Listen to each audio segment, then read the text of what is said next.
This is a free therapy session. Now I get what's going on here. Absolutely. We have a lot of guests, a lot of people lined up. I'm an idea person. Like, I want to slap someone when I hear that. Here he goes.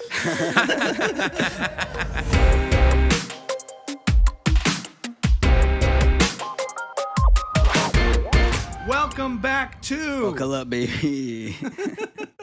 Wow, a very, very, very special episode today with a very special surprise guest, a member of one of the greatest bands of all time. My band. Ladies and gentlemen, please welcome Duvid Swirsky. This is too exciting. I can't believe I'm actually here. Yo, we should have had like a bunch of whiskey out and like joints and stuff, right? That's how you do it with a guest. Michael needs to front the cool here. I see you've watched Joe Rogan's Yeah, podcast. and I know. Flagrant just What do we did get that here? also. We get like a coffee, They have to make yourself, by the some way. yellow fluorescent water. There you go. This is weird for me, Michael. I have to be honest. It's like worlds colliding. Yeah. I've been doing this podcast. We talk in reference about the band and the music and stuff, but it's real, right, David? We have a real live band member in the wild. Real live band member in the wild. And Duvidal, how you been? I've been good. Let me say that I'm just so proud of. I mean, I've now gotten to know you too. No. But I'm so proud of you for doing all this stuff.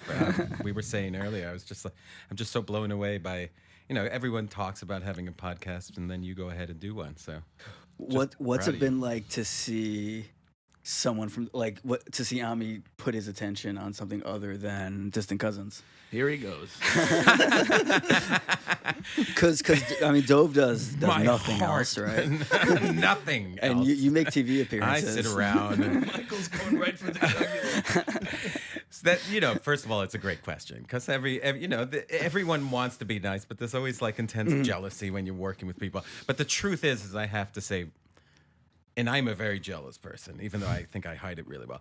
But I am nothing but really genuinely happy because when I met Ami, I was blown away by all the different talents he has. So to me, Ami does enough for me personally that I'm more than happy to share him with the world. Now, if has a nervous breakdown at some point and can't do the work that I need him to do, I might feel it. But he does so much. I'm just proud and excited. This episode's about me. This is going to be really boring. And I'm sure at some point we'll get to something exciting. Go on. No, but it's really genuine. I just love it. I was so blown away by all the impressions and it's just so much that I'm really excited that he's sharing it. That's really nice. Yeah. That's really nice. Yeah, it's interesting you said, David, about how like a lot of people talk about starting a podcast or doing this and that. One of the things Michael and I have covered a lot and talk about is there's always this idea of the things you want to be doing versus things that actually happen and the execution of putting it into the world. And maybe you could speak a little bit about that because there's always this, we've strategized and spoken about what is that threshold where something goes from just sitting around in your head to actually manifesting into something real.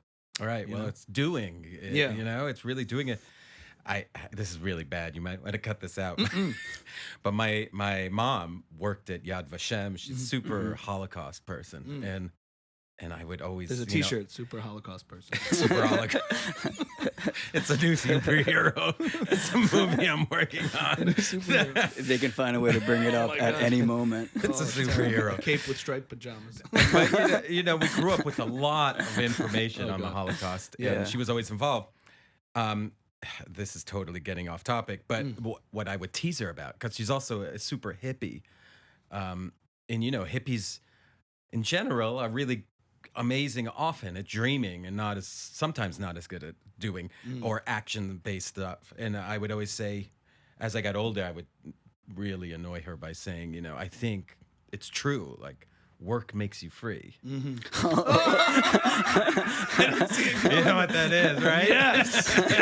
Oh my God, that's the Auschwitz slogan. That's way to re-co-op that word for Jewish pride, David. I guess that's Totally. I was like, I think they were onto something, but so obviously it's complicated. But I really do think that work, so I'm the worst because I am like, and I hate this word, like I'm an idea person. Like, Yeah. I want to slap someone when I hear that, but I'm an idea person. Like I have a lot of ideas. Implementing them is definitely my weakness. So just to put your head down, I actually got great advice from a musician friend, about 10, 15 years ago, maybe. Yeah. And he said 2 things to me. He said, baby steps. He said, put one foot in front of the other, and he said, practice. Which in a way seems like not interesting. Those 2 things changed my life, so I'm forever grateful. Like it really hit me hard, those 2 things, and I try to do that, and I believe in that. So I've had an idea for podcasts, but then you have to do a podcast. Yes, yes. Consistency is that we were talking last night with the band about like the common thread with every successful endeavor, besides the way they did things, was consistency. Anything that you decide to do has to be a consistent thing, and then you build up that sort of fitness, in fitness itself, but in creative fitness.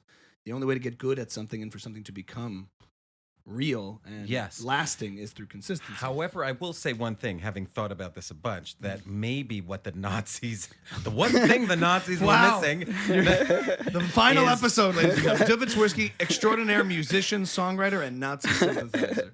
One but thing I think they were missing is love. And now that sounds I hippy-dippy. think most people would agree on that. Not love of country. Not love of country. Right. But work makes you free, but you have to love the work.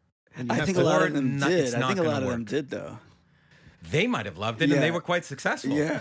But the people who were in the death camp, Of all the ways I could have so seen they're this going. There's Wait. What's the problem? That the Nazis didn't love what they did? What they did? they could have loved what they did. Obviously, the work message. the that message work makes wasn't you love. free. The message I wasn't think love. also what's Right. important is doing the Is work voluntarily Well, and what not I'm against saying, your will. yeah, because That's a huge part of not liking it. well, I think in the camps. because I really believe that also besides doing the work and being in camps. No, but besides doing the work, it's not going to work unless you love it. That's what I think. Would you do a Gary Vee sketch in the camps? In the Like, I you're think so. you're not being grateful. Honestly, gratitude. You're here. Be grateful for Honestly, the it. train ride, did you pay? Terrible. Terrible. We are getting flagged up the wall. Well, that's what they were saying essentially, right? They were saying work makes you free. You guys are going to be cool. That was the propaganda term, but I guess it has power. Work is free. Loving your work and working makes you free. Maybe Yes. Loving what you do makes you free. doing and doing it. With all doing your what loved you love. ones All right, intact enough with that. along the way. Enough with Nazis and love. Maybe we'll get off Holocaust for a little, but it's glad that your mother did great work for Yad Vashem. Let's just say that. Hopefully she won't watch this. We're all real super Jews here. We're allowed. Luckily, she doesn't know how to use the internet. Wait, to talk. We're allowed to talk like this. Your mom, you grew up. I only know the legend of Duvid a little bit, and the band that you're in, the Moshav bands. Like I grew up, not really grew up, but like in high school, I discovered you guys, and like you grew up on like a real hippie commune type of place, right? It wasn't like a theoretical thing. Yeah, it was definitely very hippie. I would say about 90% at least of the parents were hippies from the States who It was sort in, of- it was in Israel. were in Israel. Yeah, they were sort of, for whatever reason, left the States where they were hippies to sort of start a new thing. And, we're into Judaism and Zionism. You were originally born, for the folks who don't know, because I know. Yeah, these and I places, don't but know Michael either. I doesn't. don't really know either. So take us back to the beginning. Yeah, well, it's confusing because I was born in Ohio, but my parents left there when I was like a month or 2 old. So and I have nothing to do with Ohio except that I was born there.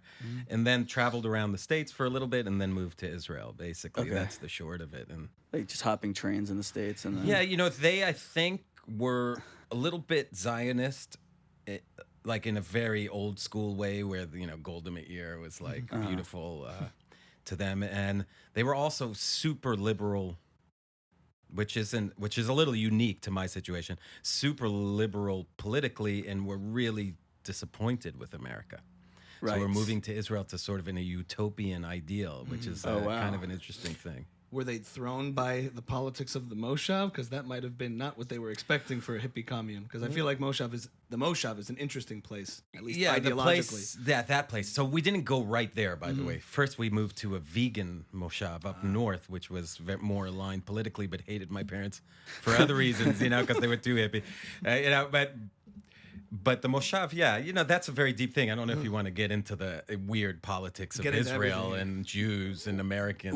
Why not? We have a lot of listeners who'd be interested. Yeah. Well, so there was definitely a confusing element. We've already appealed to the hard right listeners of this podcast. Yeah. The Nazis. Right. So let's go left. Let's lose everybody, even the 2 fans that were tuning in maybe to see me. It was and I'm kind of grateful for it, but my dad hated religion. Hated it. He was almost, I guess you would say, what's the word for someone who doesn't believe in anything again? Atheist? Nihilist? Nihilist. I don't know about nihilist, but Atheist, almost an atheist. And I think if you really drill down on it, hated religion with a passion, but then moved to a place that was like completely sort of religious, cultish. But he also So it was very confusing. And as there a was kid. a leader, there was a leader of the Moshav, too, a religious And leader. there's nothing he despised more than a cult leader. And literally moved. He didn't despise Shlomo personally, but he couldn't stand it.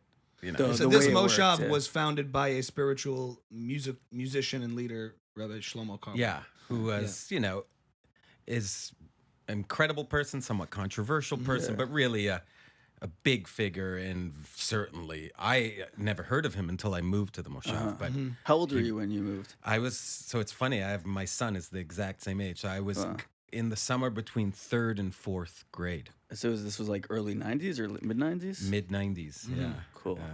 So Shlomo died in 94, right? Was he still alive? So it wasn't the mid 90s. What am I talking about? It was it was in fact late 80s. Sorry, I'm really bad with numbers. Late I should 80s, warn okay. you. So that was okay, cool. Yeah. Interesting. All right. I never asked you that also, like your father's how he processed and existed in a culture like that had such personalities that people all galvanized around. Yeah, it was wild. My father, who passed away recently, was like, and I feel like it's a very New York Jew type. He kind of, I would say, he almost defined himself more by what he didn't like than what he liked. He hated the Yankees. Hated Trump. Yeah. He hated masses. He rooted for the underdog, and he hated anything that was popular. Right. He was kind of intellectual like that because he. Yeah, and he was a contrarian, which I've inherited some of. But it was really, I didn't think of it at the time, but now looking back, it was so confusing, but also kind of mind-opening to be thrown into a situation. Then I was sent to a school. I was never religious. My parents weren't religious until we got to the Moshav. My mom was starting to be interested. My mom ruled the house, in a certain way. But I was sent to like ultra orthodox school or very orthodox on the Moshav? Off of the Moshav. Okay.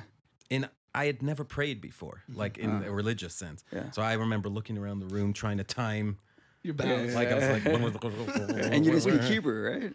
Well, I Oh, you did did, because we okay. lived up north in Israel. Okay. It's before. funny because in America, growing up in modern Orthodox suburban America, we were all doing that too, just copying the bows and mumbling, but for different reasons. Right, We just right. weren't paying attention. But that's what we do. Right. Obviously, the situations are very different. I But do it's it a till funny today. thing. I have to say, I catch myself in certain situations. I'm How just much like, of that- I'm like, what am I doing? I don't have to do this anymore. And you time your shuckles. But you're like living in this contradiction from at its inception. Yeah. Your parents are a certain way. You're from a different kind of. Because I feel like there is this sense of the cult of personality, the Moshav sort of people who are bought in, and like in a way everybody's sort of singular. But you seem to have lived in a little bit of a more contradictory of two minds, trying to like forming an identity. How did that work out? How did you do that? Yeah, my wife Shira calls me the Riddler, because I think I see things. It's very hard for me not to see things from two opposing sides. It's very difficult for me to be like, this is the way. I'm always like, well, anything you tell me, I'll be like, yes, but. And you sleep in green spandex. and I couldn't read spandex. That's a so- separate thing. The Riddler. That's a whole It's an Riddler, American yeah, Riddler yeah. Batman reference. I had a feeling. And then I was moved like, on over. okay. That's a specific Jim It's a Carrey specific Riddler from Jim Carrey's Batman no, but depiction now, of the now that Riddler. you're saying it, I know what the question Yeah, was. yeah, It's yeah. not untrue, but Yeah. but no, that makes a lot. I'm kind of discovering that now of why you're kind of always in two minds about things sometimes because you were in this living contradiction a little bit. Totally. Yeah. I've only thought about that recently, you Yeah. know, with lots of therapy. Right. Does that make it hard to do things because you're always trying to see the idea from both sides and not like It could be. Yeah, Yeah, it could sometimes. It's something I have to sometimes struggle with. right. It's also it's very hard for me to stand behind it. Like I'm often I kind of admire people who feel really strongly about something. Because for me, like I have my beliefs, but I'm always like, I'm not going to like run out onto the street because like, I'm like, yeah, that's a good point, but it's not that simple. You can't just go out onto the street and yell about it. Right. Like, it's more complicated than that. Yeah. But you are in touch with your gut. I've worked with you for many years, writing songs, and especially artistically and creatively. You trust your gut, and when you do, until you don't, and then you're also there. But you do when you're in the moment. You definitely have strong feelings about things in terms of being in touch with your gut. Yeah. And not being too caught up in your head. Yeah, that's I'm the interesting. opposite. This is like this is a free therapy session. yeah. Now I get what's going on here. yes. Tell us. Talk more about That's the a good Holocaust. point. But yeah, that is a good point. I don't really know what to say about it. I think you're right. But yeah, I have gut feelings, you know, Yeah. a lot of times, but maybe most of us feel this way. I definitely felt like a lot of my childhood I spent having strong feelings inside, but always checking out what the scene is, because not like always thinking twice before expressing something, because, you know, wanting to make sure I can always see what fits, even if I choose not to fit in. I'm always assessing the situation, you know? Yeah. Yeah. That's interesting because I think that it could be the fact that, you know, we sort of grew up with, in our background, it was a very stable environment around us, even if it was a facade. And eventually you sort of cross over to the other side and sort of realize everyone's a mess. But everyone was doing their best job to, unlike sort of between the parents and the kids, to create stability, to have stable institutions in schools and synagogues and those kinds of things. And even if it wasn't fully true all the time or consistent, it did provide you with a sense of a stable identity. But in the environment that you grew up in, because it's interesting, one of the, you know, in the environment that you grew up in was a little more uncertain, where that was you were constantly questioning and figuring out and navigating that and not necessarily building up a trust in your own instincts because you didn't have like a default stable surrounding to base anything off of. Even to disagree with it, it's Wow. still stabilizing. I mean, if you want your kids to kind of question things, like move into an area where everybody disagrees with you, you know. But you know, I don't think there were anything intentional on my parents' side. And when I say that, I mean like really, they were they're hippies. They don't plan stuff out. Right. They move with the gut. Right. Right. So it's not like they had any deep plan to do anything. It's I'm not- just yeah, like it- they landed on the Moshav and Yeah. they were like, well, what school is there? And that was the Right. school. Mm-hmm. So now you're a professional musician. Is that all you do? Yes, but I do a bunch of different things within music. And actually, I do a bunch of different things within, they're all sort of, almost all related to Judaism in some way, which is weird because at a certain point, I kind of felt intentionally like I wanted to get away from it. Not that I did necessarily, but I definitely felt the need or the want to. And these days, I'm finding it more and more interesting to be Jewish and musical, and what, you know, if I'm just feeling more comfortable with that. I think I've seen enough Judaism now to where I am relating to it in a different way, from a real way, and not like, oh, am I supposed to do this? I don't want to do this. You know, just feeling like, oh, how this connects me to certain. It's so funny because like you'd think raising your kids around Shlomo Carlebach on the Moshav would give them like the healthiest Jewish identity ever, but it sounds like you kind of deal with the same thing we deal with going to like modern Orthodox schools in New Jersey. Well, I'll push back a little on that, and I think a healthy relationship with Judaism is a complicated relationship that's always questioning. In fact, I think that might be what Judaism is all about. That's what it to tell you means. The truth. The struggle with God. Yeah. Yeah, That's what Israelite. it's supposed to Right, be. right. Yeah. Right. Yeah, you say that all the time. And it's not supposed to be easy or healthy or stable. It's supposed to be... It's supposed to open your mind and question things. Right. Literally, it's full of questions. The Bible as a book is full of contradictions and questions. I mean, I think that's... If there's one thing Judaism's given the world in a certain way, or at least contributed, would be that in my eyes. The Bible is perfect. We're sponsored by evangelicals. I wish. Bridge that gap, though. I think it's interesting because going to professional working musician now... From childhood on the Moshav, right? That's what we want to hear. We talk a lot about sort of the resistance, the encouragement, the discouragement met on choosing creative endeavors when you come from our community, which is more homogenous, and you know it. I'd like to hear your take on it, having arrived here and being a part of it, sort of performing for us growing up and the audience and the demographics of, you know, East Coast Jews and West Coast Jews and Jews of the States, the modern Orthodox community, which has embraced the projects that you've been a part of. You know, in terms of your deciding at that point, because the Moshav was a very musical place, and you didn't have the distractions that we had of TV and all that kind of 90s nonsense, which was great, but you guys had music. Yeah. So maybe talk a little bit. I'm just curious about the musical influence of the Moshav and then the people who took it to the place that you take it to. Well, that's great that you mentioned that, because, you know, it's when my father moved to a place where religiously he was not aligned with anyone. When I think about it now, it's like just as important as religion, music was to the place. And my dad was the biggest music fan I've ever met. He wasn't a musician. My mom played. He wasn't, but he loved music like no one I've ever met, and knew so much about music. And so that's what he had in common with a lot of the people. But growing up, that it almost everyone my age, you know, it's changed now. There's TVs and stuff. My age, everyone played an instrument. Because, like you say, that's one of the things that we did. And that was like the currency, the social currency. That was social currency. It was spiritual currency. It was all currencies, at least in my eyes. I mean, like... Did it feel competitive? Like who can do what? Oh, for sure. For sure. And there was certainly starting out, everybody was better than me personally. You know, I was not one of the best at all. It was all things were competitive, but it also was very together because we would jam together all the time. I mean, we grew up playing together, you know, sitting on porches late at night, playing endlessly, and then quickly performing. And in that way, it was incredible, really like a music school in a certain way. And yes, I was completely encouraged to be creative. But I also personally had no pressure on me to. And again, I don't want to paint my parents as these completely irresponsible people. They were good, sort of responsible people, but very different ideals. There was no pressure to do school or anything else, really. But there was pressure sort of to create something meaningful, maybe. Wow. Do you think that's an Israel thing or specifically a Moshav thing? That's specifically a Moshav thing, and specifically my family. I don't think everyone on the Moshav was the same in that way, but similar.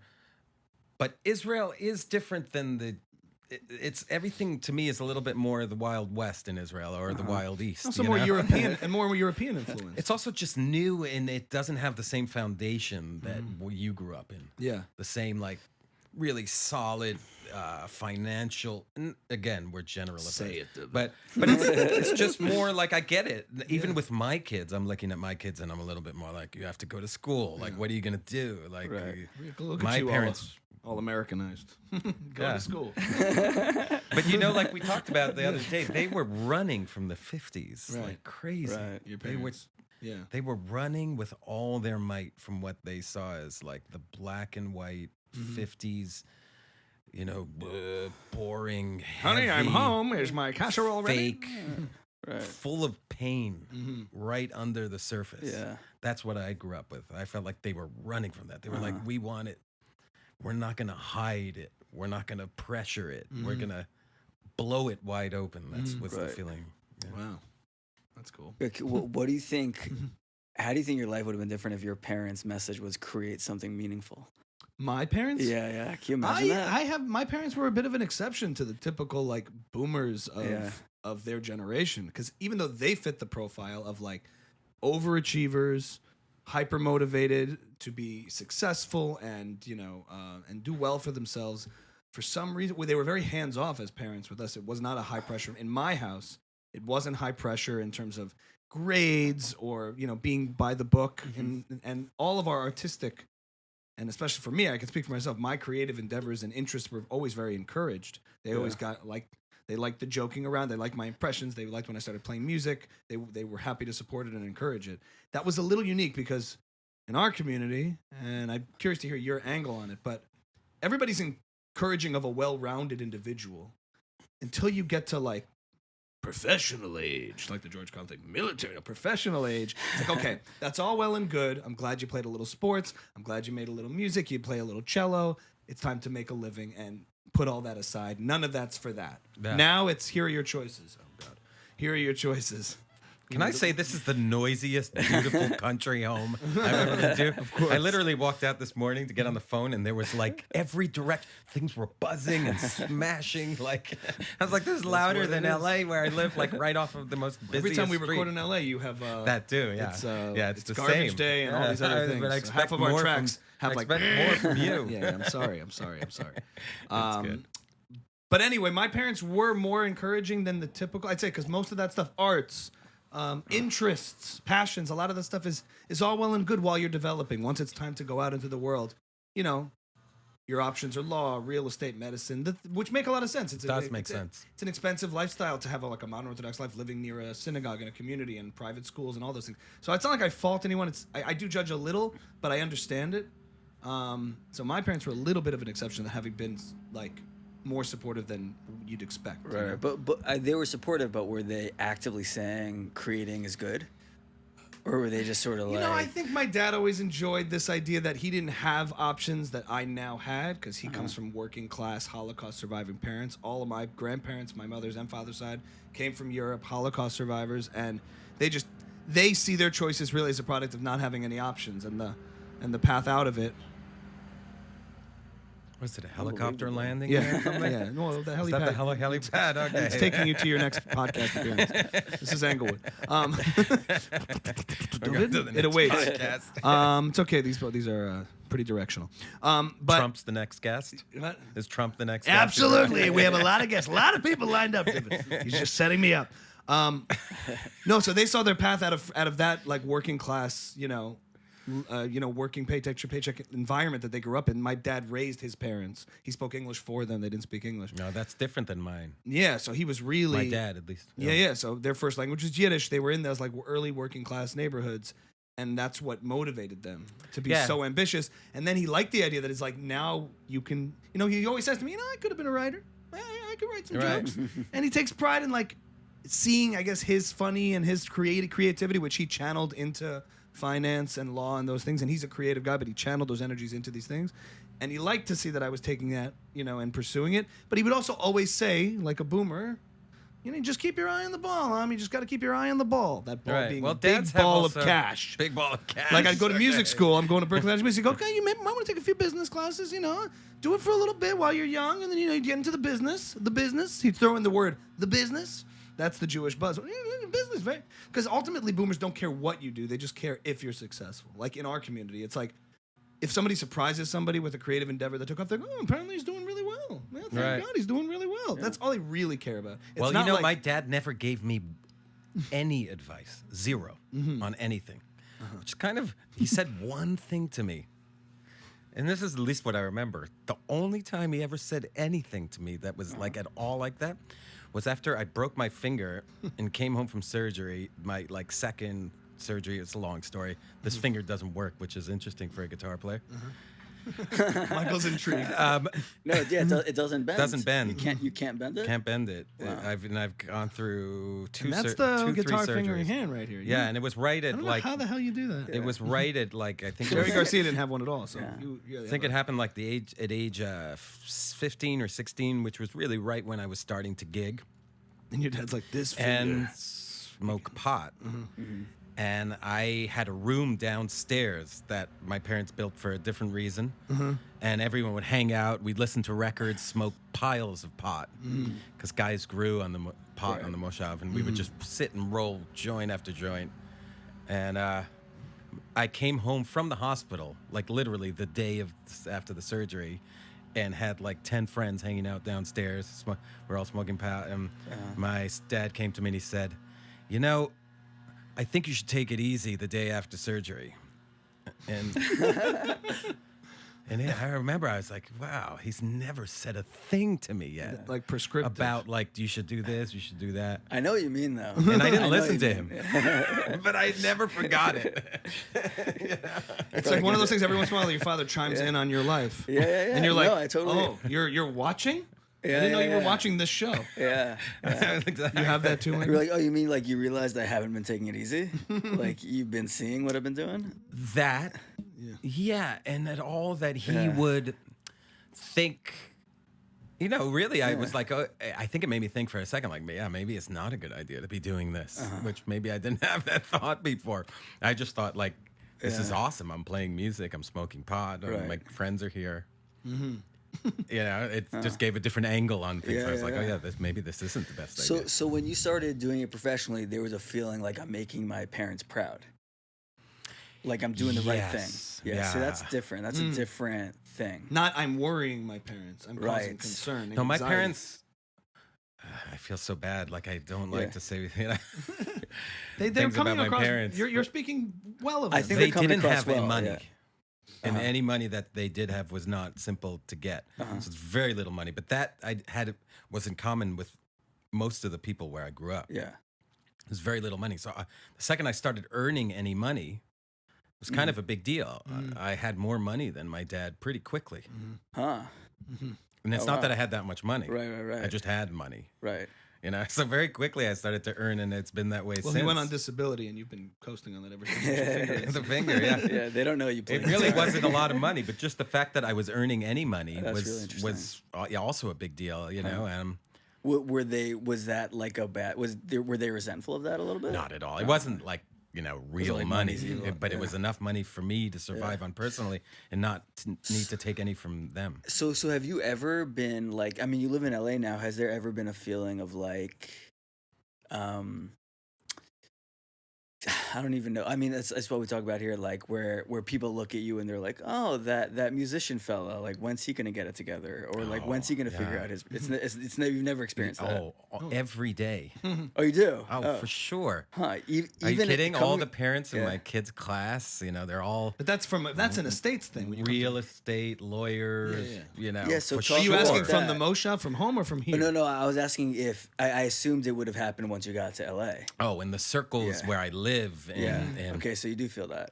Oh, I feel it, and I assume most people are probably not feeling it, but That's I walk wild. around with it all the time. Second, I had kids and started to make any money, and try to deal with just living in LA and half respectfully. It becomes the biggest challenge, and of course, I feel it all the time. So then how do you square that with, it's not like you have this internal feeling of like, I'm doing the right thing, and then this external pressure of like, get it together. Oh my God, yeah, that's deciding to do music or creativity for a life, is, you don't even realize it.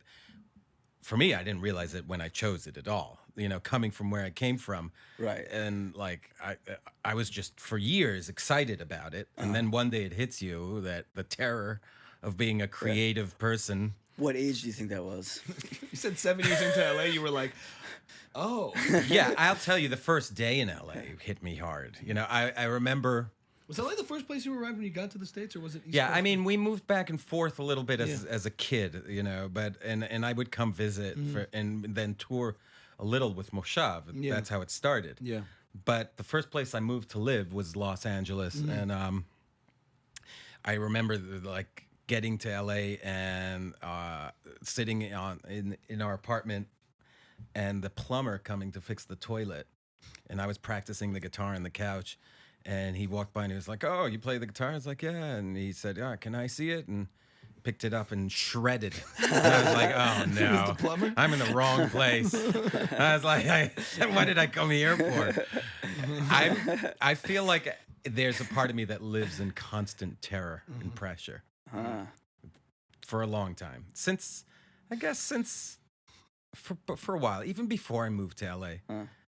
There's been many days where I'm down to like my last couple of shekels or pennies, where you're like scraping under the thing to go get a falafel, like You're the king or the clown, depending on the day. You know how you feel as That as a too. I mean, creative, it's like, gotten boom, boom. It's gotten a little better these Yeah. days, but it's not like I've lost that terror, Mm-hmm. and it's not like I'm so anywhere close to out of the woods. You know, it's almost similar. The more It's time so you- now I'm scraping under to pay for the dentist or the school or Right. the car or the too many things that I probably own. But So how do you deal with it when on those days?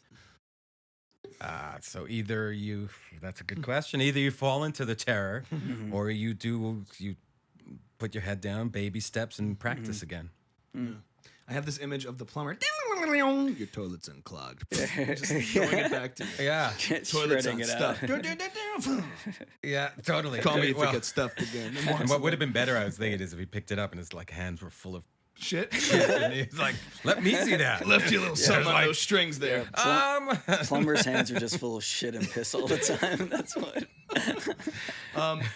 And then he's like, by the way, this is going to be $1,500 for the toilet. and the guitar. I'm destroying your ego, and you owe me $1,500. That's basically what it was. On the subject of other people's judgment or those perceptions of you, do you find it interesting when it like goes from people being suspect and almost wanting you to fail to being your cheerleaders all in the same moment? The second something starts to perk up, all of a sudden the same people who've been like, I don't know, oh, you got that? That's cool. I have found that for sometimes in just the way you navigate people and how they're perceiving what you're doing, because you're going out on a limb and trying these things, you get this sort of nervous concern. The second something starts to seem like it's legit, you get this very different reaction. It completely turns on its head. Right. And almost it's like they're perceiving you as even more successful than you are versus perceiving you before as more of a failure than you are. Well, that's what's so interesting. You know, I almost trust the people who look at me as a failure more than the people who look at me like, oh wow, you're doing something, because I know it's not true. Right, but I'm not sure that I'm not a failure. Right. I'm always half thinking I'm a failure. it's always so I'm somewhere- like, oh wow, you're really smart and perceptive, you know. And then if someone comes on and like, oh my god, you're amazing, I'll be like, Yeah. you It's don't somewhere get it. in the middle. It always is somewhere in the middle. It's Yeah. not exactly the way people are perceiving it. You're never Yeah. quite as, Yeah. or maybe it's easy to pick on someone who's really not doing well might be easier to spot than perceived success. I don't know. Right, but I'm always also Because nervous. success is to the moon. Like, you don't know. Someone could be, doing.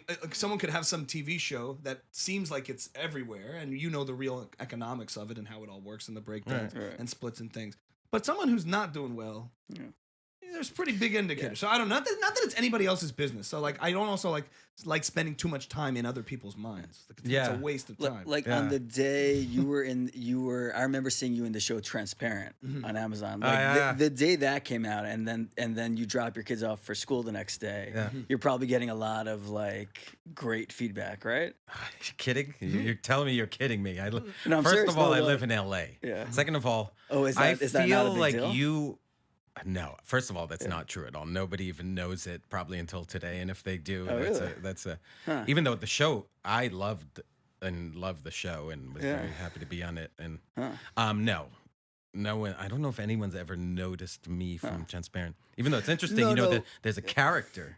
Have you seen the show? Yeah, you kind of. There's a character that I kind of look like who's the cantor, who's But- named Duvid in the show, which obviously was well. Yeah, but the Michael's creator of that show, Yeah. who's amazing, Joey Soloway, is like one of the prominent people in one of the communities, Nefesh, this community that where I'm sort of the Chazan band leader. Does- So does- it's very much like art imitating life, imitating art sort of Right. situation. Yeah. Yeah, I consulting figured for it the was, show. It You was were something consulting like as that, well. yeah. As for that show, I wasn't consulting. I consulted on a different show. Oh. But for that show, it was really just like very much roughly based on the situation. So they were like, "Oh, let's have the people who play in on the real Is life." everyone in come to the LA? show. Is everyone like? Yeah, I was on a show yesterday. Is But everyone David, like that? I have to correct you a little. You might have perceived not maybe you pick up on negative feedback more than you do positive feedback 100%. as a screen Yeah. filter. But Michael's presenting a view that's represented by a lot of like I get. Oh, wasn't he on that doing that? People chit and chatter and yenta out on things. 100%. And when it has street cred, it's inflated perceptions of like, whoa, he's on TV. Like they don't know what that means. And when the artist who's doing it or the person in the business, in the grind knows, they usually go, yeah, Transparent, it was cool. So it is cool and you're appreciative of it, but you also know too much. Yeah, you know what I mean? 100%. It's all true. There's a couple of things that are more interesting to me. Like, some people I know who suddenly become so successful that they really become different than you. Oh, And you let's can't talk any about longer. that. And then it's like, that's difficult. That I find Michael difficult. loves this stuff. That I I find love this really stuff, hard, yeah. because it's just true. You want to think like, it's all the same. You really have like, had that? You've had that? 100%. Where you've met people that they've just, and I've you just known can't people. relate. They're on a different I've frequency. known people for a long time, and they've become so successful that they bought their third house, for instance. Like Name someone. drop. It's time for an episode. It's No, time for the segment of the show will not called Name Drop. But when it's like, oh yeah, we're kind of the same. We're both creative. And then it's like, oh no. That's completely different than me, and I give up.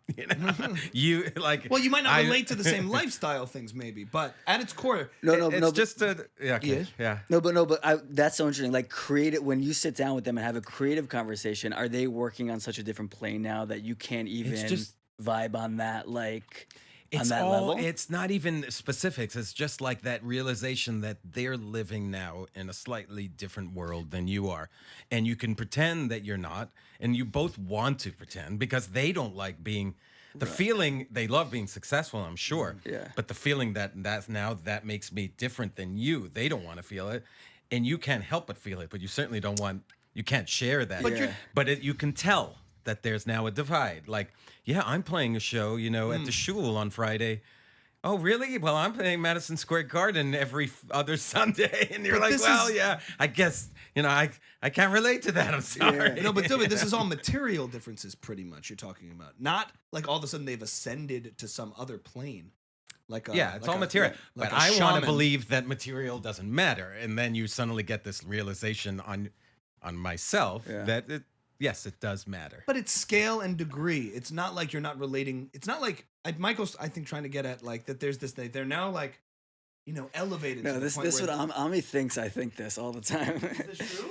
No. A little bit. All right, can you like talk to him now? Well, yeah, I'm always surprised to find how real people are beneath that facade surface. but even you- though they have this inflated like posse around them, and then you get back, you find out they're totally insecure. But I guess here's what I'm saying: when you're playing Madison Square Garden every other week, I guess like as a guitar player, you're progressing and advancing probably more quickly than you are, because you don't get to practice on that level. Like do you start to see like they're becoming a guitar player on a different level than I am, and I can no longer. No, you not don't- in you the don't see deep that, essence okay. way. But what I'll find is like stuff like, and there is some truth to what you're saying, and it's not about the technical thing. It's like it's just technically very different to play Madison Square Garden than Right. it is to play the Brooklyn Bowl like we played the other night. You're thinking like, how do I fill Madison Square Garden? Not how do I give. But not even on that level. Like literally, it could get to very simple levels of like how you work your guitar, how people hear your guitar. What are you going through in terms of your amp and your Right. thing, and it all becomes different when you're doing it on a level where you're playing even every night. Certainly in The options available to you. huge places, but also it's more like. Oh, we both have kids. Oh, cool. Like, I'm gonna. I just got this. I don't know, pool. And you're like, oh, that's awesome. Oh, great. Yeah, it was actually a great price. Oh, really? Maybe I'll do that too. Yeah, it was $350,000. And you're like, great. So again, yeah, I'm definitely saying- keep me in the loop. And you're in your head, you're like, that's never gonna happen. right. But you know? so again, we're reducing it more to these the material differences that happen, but not, and they forget like maybe where like not everyone's at a specific place where they can do certain things. Like they know what their options have been expanded. Now that's what comes with that kind of thing, It's and that's where you lose a little bit of that relatability. But what I have found is like on our path as we've had some success as a band, and and the difference between recognizing what our own success is and the perceived success is, it's that top of the hill, foot of the mountain thing. For sure. Where you realize, all things considered, if your lifestyle ratio-wise keeps up with your success, you're dealing with the same stress every time, all along the way. 100%. I'm just saying. And insecurity. I'm saying something like this. Like, say. What if we don't fill the garden? Crap, we're going to lose tickets. We're going to lose money. No, What but if we don't say fill the on me, Brooklyn like Bowl? you're well on your way to becoming the biggest comedian in the world, right? Say? No, but say like right. Say Yeah. you played Madison Square Garden last night, and then you went on Jimmy Kimmel. Book tomorrow. And then you come to the gig we did last night in Delaware. Right. There's weirdness, and I'm saying actually more about somebody you've known forever, Right.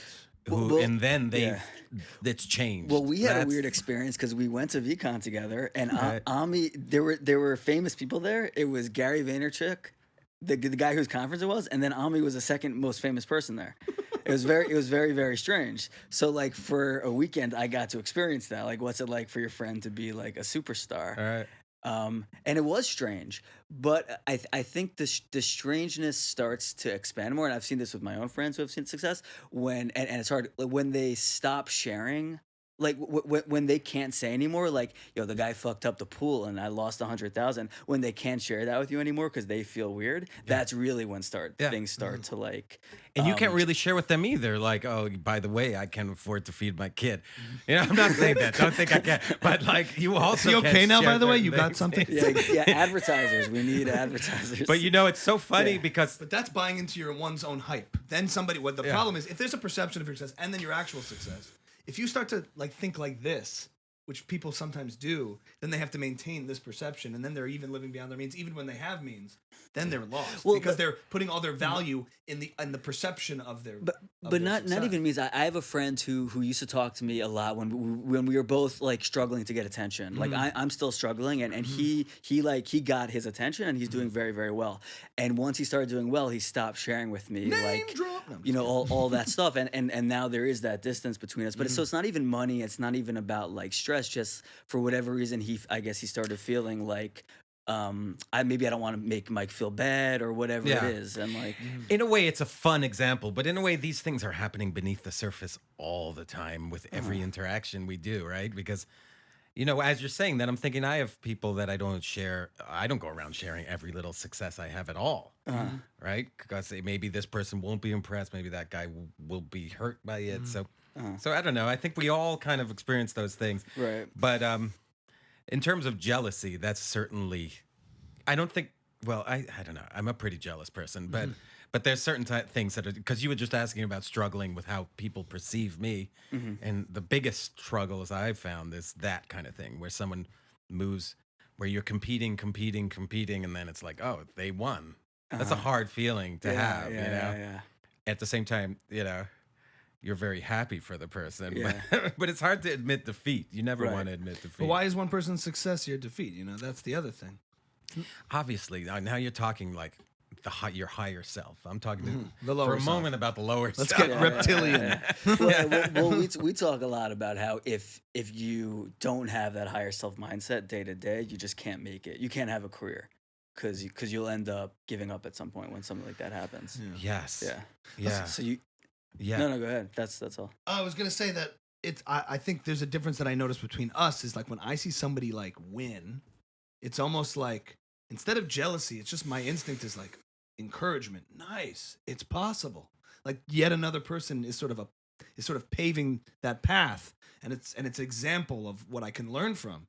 I always look at it that way. If somebody was able to do something, I don't think to myself personally like, ugh, I wish that was my thing. As much as, of course, I do, but my instinct is that I get a sense of encouragement, like, oh my God, they were able to do it. So it's not a rigged game. Somebody was able to kind of break the rules and do it this way. Here's another way to another path that was windy. Maybe it overlaps with mine, or at least I can model it after that. You know? Yeah. Well, if I was to be honest, I'm split. Yeah. And that's okay. The contradiction. But I'm split. Like, what? Am I not jealous of? Of course I am, and totally, I'm happy for other people's success in varying degrees. Also, you know, depending on a lot of things. I'm like you. I'm different than Ami. And when I see someone else succeed, I not only don't want them to succeed, I want to see other people fail. You know what I mean? There's a part of me I could totally relate to that. There's a competition in me. There's a part of me that feels that, you know, less and less. I think. Why is failure more? No, that's from that's from a movie. Is that from a Nothing movie? Michael says is ever really? fully serious. He goes, I have a competition in me. I want to see others fail. But I know what you mean. Yeah. I think that's a very human behavior, like this natural human behavior in a certain way. Whenever I do have a taste of success, though, thankfully I find I'm very gracious about it, and I'm not. And that doesn't actually exist. It's just my own discouragement coming out. Yeah. What I've realized in my own life is that the success is not at all, any little success I've had is not at all in the sort of what you get from the success, or even what you would perceive as the moment of success. So, right, for instance, we had that song in the movie that at the time was a really big deal and is a big deal. And, you know, it was the first time one of our songs was in such a big venue. Oh, Maybe it was a big we went one. to the opening. This is where I leave you. Yeah, right. We walked Red the red carpet. It seemed like, you know, and it I was, remember that when that happened. That was really cool. and it was fun and exciting. And then the song came on the screen, and I had this weird feeling when the song came on the screen of like, nothing. I felt nothing. Oh. It was gone. You know, that's it. It was that's- over. Everything up to it, the writing of it, the producing of it, the hearing that it got somewhere, that was all incredible. Right. And I realized, work makes you free. Like the love of work. Say it makes in a you German free. accent. Right, It's the love, the work. That's that a makes you- Jordan Peterson thing too. That's the success. Yeah. Is doing what you love to do, doing it, Yeah, that's getting why better at it. you have to enjoy the process, because Yeah. if you're too goal oriented, you'll always be let down. It's like people It's aren't such a actually letdown. Jordan Peterson, who I obviously know a lot about now. Ready? Do it. No, but he said, it's not about, stop accomplishing goals. It's putting goals in front of you so that you could put in the processes in place to accomplish them. That's what's fulfilling. That's his whole thing. Yeah. When you accomplish the goals, that's just like you knock that off. But getting there, the what you were feeling, he talks about, and it's like you're disappointed. Why? Because something you've really been working towards is no longer there. Yeah, it's So gone. there's a chaos now. Okay, I have to reformulate and put a new goal in place so that I could work towards it, because the work along the way is what fulfills you and sustains you. Completely. Yeah. And that's one of my breakthroughs. Again, like I don't want to talk at all like I've achieved anything, but But you have, in the sense of you're like a professional working musician, Yeah. making a life out of it. and one And of you're the, not a teenager, like that Yeah. is a big accomplishment. I That's am what we're so talking grateful, and I don't I don't underappreciate what I've been able to do.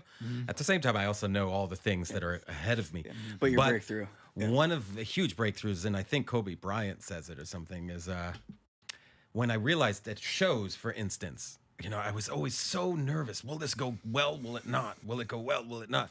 And then I realized, like, it barely matters, even though it completely matters. What matters is that the next day, whether it goes good or not, I'll be back practicing again. Right. I'll be back.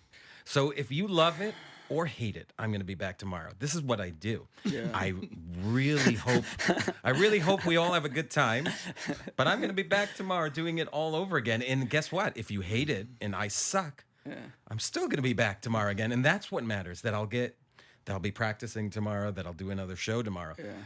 What happens now is up to the grace of God. Like in the moment, we're both hoping it's transcendent. But all that matters is the work I did before, and then the work I'm going to do again tomorrow. I've always perceived that mindset that you have as pure pessimism, but you're presenting it as pure optimism. It's like, because in the moment, sometimes I'll be like, Duvid, all my strings popped. Who cares? Well, What does it matter? So it's like nihilism, but really you're thinking, tomorrow's another day. Well, no, what I'm thinking is that what are you going to do when your strings pop in the moment? Right. What are you going to do? You're going to cry? Right. You're going to somehow work some magic that no one can tell? You sound like You're Gary in Vee. the moment. Of course, that's why we love him. No, 100%. But it's always funny because sometimes it's true. You're like, it's a funny thing because everything has to matter, but ever so it doesn't, because if you're just process oriented, then it's just about the Once you're in the showing up moment, again. you're in the Yeah. moment. Yeah. There's nothing you could do. Yeah. What you can do is like what you said at the beginning, is set up structures and ways to keep doing things and keep getting better at them. I think that's another and not getting key. too precious about particular instances along the way, because as long as you're applying yourself, that's you're winning in doing it. Yeah. Yeah. If you can keep doing it, you're doing I'm it. struggling with that now. I just had a meeting. I didn't tell you about this, but I had a meeting. There's like a studio who wants to. There's a producer at a studio who wants to make a TV show that he wrote, and so he's trying to bring on this really big, like, iconic actors production company on it. So we practiced for a long time to pitch to them, and I didn't tell you about it because like. I get it. Because who knows, and so we had it. You want and to tell me like, when it's real, Yeah, and like this is one of those things I was like, oh, finally, this is the real thing. This is like how it's done. And then like we haven't heard back from them yet, which probably means it's like a no. And so again, now I'm like sitting on my computer. I'm like, what the fuck is the point? And I'm not good at that yet. Like I'm really struggling. Like, I don't want to pretend that I'm good at it. It's a struggle every day, but that's the only thing I've found, and that's in my searches. It's not like it means it's the only thing there is. But the only thing I've found that makes any difference is getting up tomorrow, practicing again, and getting a little bit better than you were yesterday or last week or a year ago. What else can I do? Yeah, that's all I can't have control over. So I think about Jeremy Parker, who was on here, who he said, every no you get, they're teaching you what to do better next time. And so I'm trying to wrap my head around, like, what was his phrase? It was a tight phrase. Learn till you win. Yeah. Like, learn until you're undeniable. Yeah. So, like, he's like, let them say no to you 100 times. On the 100th time, you'll have exactly what they need because you know what they don't. Thomas Edison. I know. I haven't failed. I just know 1,000 ways that don't work. Right. And guess what? And if you do win, it's wonderful. It is wonderful, and it often opens up a door to another thing. But it's not that different than losing. See, that's nice. That's nice. What is different is doing it again and getting better. Did you see getting better is winning? I think. Right. Yeah. If you're better today than you were yesterday, then you're winning. Yes. You saw Soul, right? The movie Soul. Yeah. Yeah, so remember the scene at the end? It's exactly that thing. He's been so goal-oriented. Like, once I finally play in a real band, in a jazz band, I will be the happiest person on earth. He comes outside. That's why that movie was so much deeper than a kid's movie. More than any Disney movie I've ever seen. He stands outside with the seasoned musician who hired him. She's the jazz saxophone player. And she goes, "What's wrong, honey?" He goes, "I don't know. It doesn't feel like I thought it would feel." You know, and she tells him this story, which is esoteric, which is there's a fish swimming in the ocean, and he comes across an older fish, and he's like, "Are you lost?" He's like, "Yeah, I'm looking for the ocean." He goes, "Honey, you in the ocean." And it's sort of like, you have arrived already. You've been doing this. This is what it is. And if you pedestal things too much, you will set yourself up for disappointment. Did you see Trey play with Goose? Yeah, I saw a clip of it. I heard about so that. Who was there? Somebody just told me they were there. A lot of people. Somebody at the show. A lot of people. No, somebody at the show we did in Brooklyn the other night came up to me. A lot of people at this. Goose. You know what? Very goosey. A lot of birds. You know what it was? And I still can't place who it was, but it was someone I used to know when I was younger doing these shows. Yeah. Who came up to me and said, "You know what? My daughter." You know, and when I met her, she was probably the age of her. Took me to the Goose show, and Trey came out, and she was like, "It was the great Michelle." That's who it is, Michelle. Yeah. Hey, Michelle. Good teacher. Who took her to the Goose? I saw a clip. I'm like, I've never seen Goose before. I'm like, okay. Yes. Yeah. So I was thinking, like, first of all, if I was Trey, if Trey was not as healthy as he is, there's probably a thought in his head of like, oh, they're coming for us. Like, Goose is coming for us. They were playing small festivals. Now they're playing Radio City. Like, there's got to be a little competition, but he's very gracious and is like, "How can I help you? Like, you guys seem nice. It'd be fun to play with you, I imagine." So they invite him on. He accepts, and then he's playing on Radio City, and he's probably thinking like, "Wow, you guys have it all ahead of you." Like, it's not even exciting for us to play Madison Square Garden, and we have to get excited about, well, how can we make it exciting to play the Garden for the 100th time? Like, that's our challenge. Like, how do you make that? It's fun? different challenges. At the same time, music, but music, self-sustaining, leveler, and like, we can be jealous of other acts, and what I get is like, if someone opens for me, I get terrified. I'm like, oh my God, how am I going to go on after these people? They're so great. Like, we're going to get on. I always feel more comfortable getting on after somebody terrible, I have to admit. Even though that's probably totally not true, because it's probably better for the audience to have good music all around. Right. But that being said, music, like, I don't care who you are, and I think most musicians work this way. If you pick up a guitar and he picks up a guitar and you start having a conversation, all that stuff out the window, at least in the moment. Radio City, Madison Square Garden, none of it matters. What matters is like being on the beat and in tune and speaking to each other and getting this high that's hot, stronger than any of this. And all that other stuff is the positive externality of the good music. But something tells me that what keeps Fish going all these years is that when Trey picks up a guitar and everybody plays, they just love that. Dude, there's a high from playing live. And I've tried lots of drugs, and I've done different things. There's a high from playing live with some other musicians, with people in the room. There is nothing like it. Roller coasters, there is nothing like it. What's better, stand up or music for you? Well, a new chick is always good. True too. That's, you know, Yeah, there's old and new, but no, Yeah. what's better? Yeah. Yeah, the funny thing is doing a good. I've done many. It's so disproportionate Yeah. to compare at this point because what I'm really comparing is the novelty, and I'm overcoming different things when I'm doing stand up Right. than with music. But music offers they're different. They're very similar and they're like cousins or siblings with different distant cousins. Music and comedy. We'll end there. Same Thanks for- family, same family. They're the same family, folks. Really, quite different. They're the same Very family. different, but they are the same. They're the same family. They're doing the same. It's not same mission in a way, but they're different members of the same Tone, family. I just have to say, I just heard, I saw a clip Trump? that popped A up. Trump? So it's Bill Maher has a Yeah. podcast. He's talking Yes, to Club Random. John McEnroe. Yes. And they says about Trump, it's the greatest story. He says they're at the hockey game. This is like McEnroe's with Trump. Johnny Mac. Yeah. and they're at the Rangers game, I guess, and, Yeah. and it's like a couple of years before he's running for president. Yeah. But he's on The Apprentice, and they just happen to be like at I'm sure the two greatest seats Right. together. And he comes over and he says he was loved it. He's like, hey John, everything's wonderful. And he says at some point they show them on the big screen and talking. they say, John McEnroe, tennis champion. Is this President Trump or an ancient story? Before Yeah, he was president. yeah. He said, I think it's like a few years before he decided to run. Like 2-3 years. So he's on The Apprentice. He's all that. So they say John McEnroe, tennis champion, and the whole garden goes nuts cheering. And then they say, and Donald Trump, real estate, and the whole garden boos. Whoa. Really? And This was pre-President Trump, Yeah. though, so I the thought whole he'd be more... garden boos. And he says, they love me, John. He I doesn't was hear like, it. that is awesome. That is such a great story. And Sorry. he only has Go back to he doing only Trump. he only hears positive Right? feedback. That is next level. You hear how masculine that cheer is? Ooh, it's Can really, you really. imagine that? Right? We're talking about like maybe this person didn't like me. What does this person They all love think? me, John. That is a superpower. I don't care what Yeah. anybody says. That's what it is. He only hears positive feedback. Truly. Interesting. It's also the need to say that to him, like to reinforce. Don't worry. I know you didn't hear you them don't booing understand either. They what love I me. understand, Yeah, right? yeah.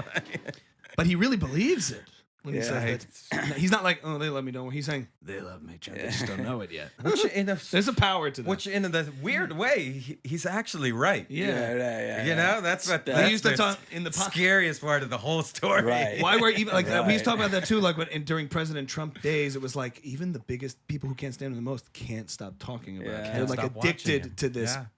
drug that is Trump. like the news channels are hoping he runs again. Like it's, in a way, because yeah. they're addicted to it, the hate of talking about it. So Yeah. he loves that too, because all he cares about. I don't is know if the this attention. is because of some algorithm or whatever, but on my news feed on my phone, I still get like a Trump thing every day. And I'm like, Yeah. I don't care anymore. Yeah. Like, why are you sending me Trump Well, you made a stuff? contribution I in don't care. 2020. Something is Because of your you were campaign outspoken, contributions you were are- outspoken. Your Why- campaign contributions are I'm like, public. this is not news. I Thank don't you need so to- much, Mr. Swirsky. Very musical guy from the Moshav. He's a loser. From the Moshav. Distant Cousins Not has a winning. big Truth Social following. Truth right? Social. Do you see on Truth Social? We were talking about something. The Oh, stand-up yeah, versus. yeah. We talk about this all the time because Duvid also watches a ton of podcasts and stand-up. Yeah. And has family in the stand-up game. You do? Yeah. Is that Yeah, my cousin is a comedian, Moshe Kasher. Yeah. Oh, that's your cousin? yeah. Oh, that's cool. He just sold a show to HBO with Neeson Black. Very you possible. follow- We don't talk about it. No, I actually know about that. I actually totally know. Well, about Michael that. follows on the development side because he does a lot of TV That's stuff. really funny. Yeah. How's it going, Moshe? Yeah, it's all right. It's all He right. came up to me actually and was like, "Have you heard of this guy Nissim?" I was like, "Nissim? I was like, "Yeah, sure." So- That's fine. You know what? Were you like, I also have a pretty cool life? Moshe? exactly. But you know what it is? Remember you said I people. just sold a show too. No. I just thought of this, but what you talked about how people feel like they get too cool for school, they don't want to share anything. I think what some Well, of no, that it's not too cool for school. It's a discomfort. Or they're sharing guarded. your They're guarded. successes. Yeah. because I think what that is they're protecting themselves from buying into their own hype. Okay. Because you're seeing them one way, and if they go there with you and indulge it, it'll give them a little bit of a false sense of what's really going on. And I think subconsciously people are like, when they're going, yeah, I'm doing a show here, it's because they've known how they got there. They're behind the curtain and they're seeing all the mess of it all. And you're seeing, that's really cool. And they want to say that, but they know doing that is kind of dangerous and kind of not fully true to what's going Well, on. also they're exactly. Well, I don't know. Yeah, this is. I mean, in a way, they're exactly the same. They're worried about the things they're worried about in the same degree that you are. I mean, all you have to do is have someone come up to you and think that you're doing wonderfully, and you're like, Right, oh, and then nonsense. and once it happens, they immediately don't think of that as something to brag about because it's happened and they're looking at the next thing. Yeah, it's true. Yeah, Right, totally. Right. It's true. In stand-up versus music, on that question, I think about it. I compare all the time. Well, so music, you can sit in your room, play guitar, and have a great afternoon, and you feel fulfilled by that in some way. There's an element of music that is self-sustaining and self-fulfilling, and the curiosity of exploring music. There's more that offers that's not as audience dependent as comedy. You could sit there writing jokes and be like, that's funny, but like the joke is sort of incomplete without the audience. Yeah. The same way the screenplay may be incomplete without the movie. Right, like you need that visual. It's the blueprint. It's the blueprint, but it needs its movie for it to feel like a finished work. Just like the joke needs its laugh to feel like a finished piece. It's meant to do that or get that kind of reaction. Isn't music also like, and this is super hippie, but it's I often feel about music that it's more than one dimensional, if that's a word. Multi-dimensional? Multi-dimensional. I'm always giving Duvid multi words. more than one. Is that the next? Multi-dimensional. One multi. You moved around a lot as a kid. It's totally forgivable. But I feel like music is working, but maybe it's also true about writing and stand-up, but it's working on more than one level at the same time. It's like, yeah, I don't know. It's also more subtle. People are more forgiving with it because there's a mystique to music. There's a barrier to entry. A lot of people think they're funny. A lot of people can try it, get up and make a joke and think it's funny and all these kinds of things. Anyone can get up with the mic and talk. But to play the guitar and sing in tune, that takes a little bit of craft and work, and that seasons you a little bit before you're getting up in front of people. You can rehearse with your band and have a great time before you're in front of the audience. You can separate those processes with stand-up. The only way for the jokes to get real good is to subject them to audiences in its raw form before it's really ready. And that's hard for your self-esteem. You have to really get over that and, like, bomb till you win in front of people. And music doesn't... You don't have to do that in that way. It's a different. But do you have the weird feeling? And I don't know how long we're going. Yeah, we're gonna wrap. But like do you get the feeling that music's lost its place in the culture? In culture, like it's deep. I can't help but, in a certain sense, feel like music's its value has dropped a little in a weird way. Even though that would be too hard to say that as a overall thing, but it definitely doesn't. It feel like comedy, for instance, has risen. And music is dropped. TV and movies are the same way. A big movie isn't what a big movie used to be. Blockbuster. It doesn't change culture. Center. It doesn't center the attention. Right. Yeah. Like, I mean, Top Gun was the biggest movie of the last several years. Have you heard anyone say a line from Top Gun? Right. Or like anything? It was just made money, and that's just kind of what it was. It's not at the center of the. Yeah. So what is? Culture. So there isn't any center. I don't think there anymore. is a center. It's maybe niche that's now. Why, and that's also maybe that's why comedy is like grabs you. Politics are, I'd say. Of the culture, but in entertainment, and specifically entertainment, like the arts, in the arts per se, there isn't a center because we're now entering the world of niche audiences. And with comedy, with music, you had your channels, you had like radio and touring and concerts and like records. With comedy, you had to be a road comic who maybe got a sitcom. Right. That was your only way. You had no means to build an audience before you got greenlit by someone who said, "Oh, I did MTV commentary and I was on those funny VH1 things." Like that's how comics used to try to get audiences. This is what Andrew Schultz spoke about. He was on a podcast talking about like you would work the road, you try to get on tours, and the only way to like tell a club, "Hey, I can bring some people," is because I'm either on this show or you do like remember those MTV I Love the '90s, and like you'd have comedians try to comment on this was the worst thing to happen in '92. Oh my God, the Spice Girls were, and they were like just trying to be funny. There were no podcasts, and maybe some people had radio, but you didn't have as many channels that were front and center the way it is now with Netflix specials and social media. Michael is thinking if he agrees with me. I'm thinking. Yeah, I think that's part of it, but I also think part of it is there hasn't been a really good TV show or music or band to come out in a long time. Like I'm not saying the bands aren't good. Get him, D. Oh, sorry. No, obviously besides Distant Cousins. No, but I think if there was a transformative artist who by the way, like so I think the songs that filter their way into pop culture are also like serving the algorithm in a certain way. So like it's possible you're not finding a transformative song because it wouldn't get served to you because it doesn't. Well, then it also make sense. becomes like a revolving thing. Right, it's corporate. Because like for instance, it's like. I think about this sometimes. I'm like, oh, like back in the day, the greatest minds, when to religion, for instance. You know, Yeah. like say let's take Priesthood. biblical times, right? Obviously, Moses was one of the great minds, and he's went into religion. Great guy. Because that's what was happening then. You know, Right. it's like, oh, I can talk to, talking to God was a high commodity, Right. and if you could do that, that was like you were the rock star of the day. Great guy, Moshe. Great guy. I feel like in the '60s, a lot of the great minds went to music. In a certain way, like creative Bob music. Dylan chose to Right. play, strum a guitar, Yeah. and write these transcendent songs. Now he would be a comedian, or maybe he'd be a computer programmer. I don't know. Right. You know, or a politician. I don't know. I think a lot of the great minds are going to stand up and comedy, Yeah. podcasting. Yeah, not into music as much yeah. because it's like a more difficult path. But I'm a musician. There's piles of great music coming out. It's just Yeah. it's flattened to like there's no center to it. Yeah. There's no center genre. There's no dominant genre that's like helping us define what's going on right now. Billie Eilish is huge, and there's beat, and there's pop stars. There's all these things, but there's a lot more attention divided now. But Billie Yeah. Eilish's music isn't like changing someone's mind. You know, like if an artist came, You mean socially impactful? if a musician came around and gave us a way to reconcile the right and the left, like liberals and conservatives, Right. like with a song, they would be the biggest artists in the world. But it doesn't seem like anyone can do that. I'm not sure about that. You see, I'm not sure that that's true Okay. because you need the vehicle for it to really be the biggest thing in the world. It's like you can't like Ami might have written that song, but you Also, might have not you know seen it, Distant you know? Cousins live? No, clearly but you might haven't. not know it. Okay, It's a Because- Trump So and Bernie rally. Am I If like Our all- shows are Trump and Bernie If rallies. all entertainment Left, right, was and shut center. off for Yeah. one night, and all that you could watch was Jimmy Fallon, and then a singer came on Jimmy Fallon and did anything, that would have more impact than you writing the greatest song in the world today and putting it out on Spotify, and no one would know. Not enough people are watching one thing. That's what Saturation. I think it's the Beatles. I wonder. Everyone was watching the Beatles, and it changed the world. And they weren't that great. But they were. Well, no, but the Beatles. Don't go there. The song. Don't go there. I'm willing to discuss anything. They weren't even musicians. They weren't real musicians. Okay, Ben Shapiro style. No, but I guess the song they played wasn't. Oh, you mean on Ed wasn't Sullivan? mind-blowing. Yeah, on Ed That's Sullivan. kind of true. Yeah. Yeah. What song did they play on Ed Sullivan? Hold your hand. I Hold think? your hand, I think. That you're saying that when they did that in that What moment. was mind blowing, if you want to get into this? Well, I think what was, first of all, you had everyone watching the same thing. You're right.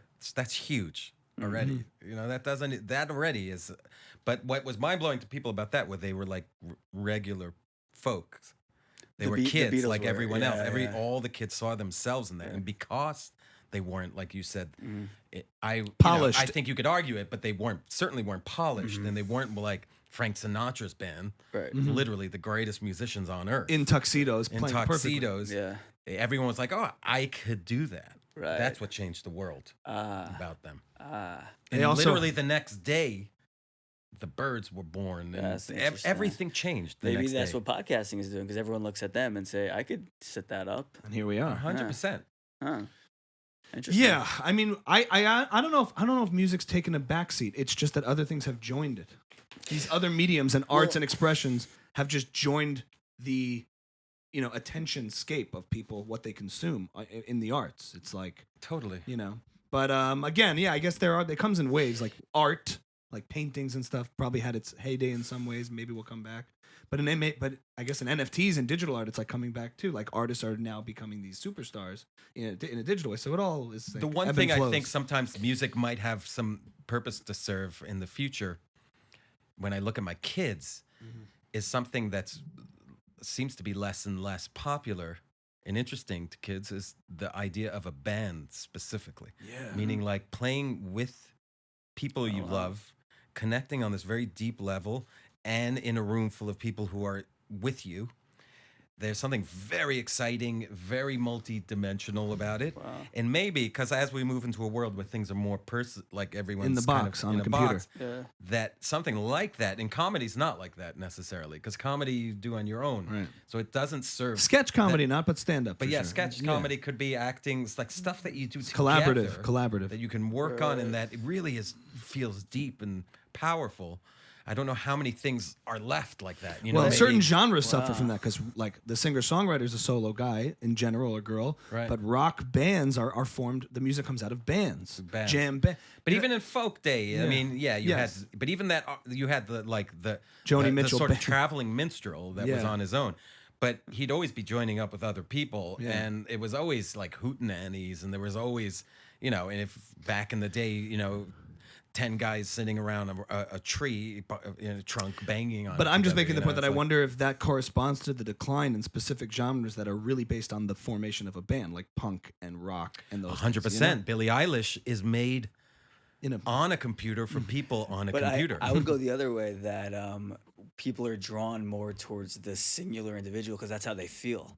Where they're like I feel alone, so I want to see an artist who's doing it alone. Totally. yeah. I That's what personally think. connect more to singular artists than I do bands. I think most of the time, but I'm just wondering. It could be it's gone forever. I or agree it with could be that there'll be some. I place agree for with it. you that it's a loss. It's going to become a lost experience. But I'm also like, is that the get off my lawn me because I came from that world?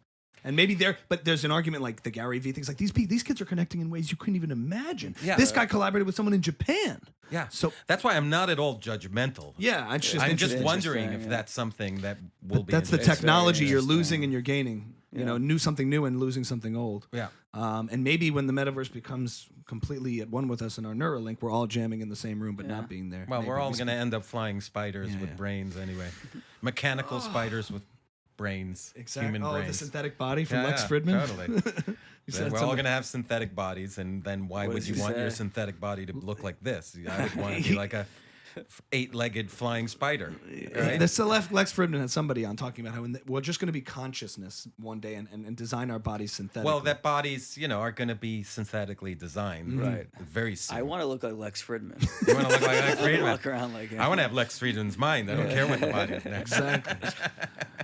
Duvid Swirsky. This was Last so much point. fun. I feel like we could sit here all day, but we Yeah. do have some more Roe to v. do. Wade. I'm just kidding. Oh boy. Let's go. Let's talk about. No. We could do that next time. Duvid Swirsky, ladies and gentlemen, on the Buckle Up podcast, a wonderful musician, artist, friend, bandmate. Love you, Ami. You This is too. great. Now. Thanks, Michael. you too now. Michael. Michael's the 6th or 7th cousin now by extension. Dope. He's like, you dope. Wait. It's like you too, Bob. That's Duvid Swirsky, ladies and gentlemen. What an honor. Our surprise guest on Buckle Up, episode 34, probably. I'm 34, losing yeah, I count. think That's a good so. sign. That Yeah. means we're being consistent. Yeah. All right, ladies and good for gentlemen, you. we'll see you next time. Buckle up, baby. Distant Cousins can be found on Instagram at Distant Cousins Official, on Spotify, and anywhere where there's music, that's where we'll be. I really am in a band, and he's the proof. Can we like play a Distant Cousin song at the end of this? A little harmony to go out. We don't have to actually Oh, yeah, play that it. could be Should cool. we actually play? I could thought put it on I this meant thing. like put it on. Do you want to play something? We've Do never you want to done- quick? We have that so much crazy? work We to have do. so much work Okay, to do. fine. Yeah.